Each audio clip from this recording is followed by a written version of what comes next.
Welcome back to our channel. Today, we embark on an enlightening journey through the pages of Barbara W. Tuchman's masterpiece, The Guns of August.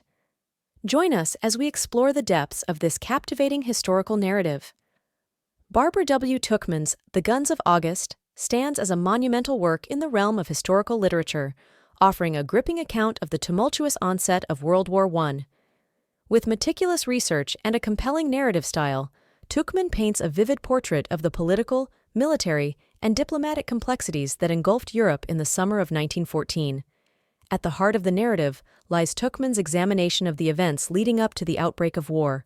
From the intricate web of alliances and rivalries to the fatal miscalculations of political leaders, she meticulously traces the chain of events that culminated in the fateful decision to unleash the horrors of war. Moreover, Tuchman's narrative prowess shines as she immerses readers into the inner workings of key political and military figures during this critical juncture in history.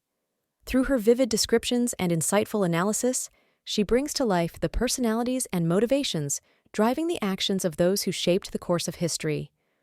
The Guns of August not only provides a gripping narrative of historical events, but also serves as a poignant reflection on the human cost of war. Tuchman lays bare the devastating consequences of conflict, from the loss of life on the battlefield to the profound societal upheaval felt across the globe.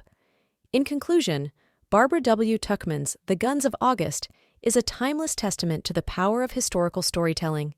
Through her meticulous research and evocative prose, Tuchman invites readers to journey back in time and bear witness to the defining moments of a pivotal era in human history.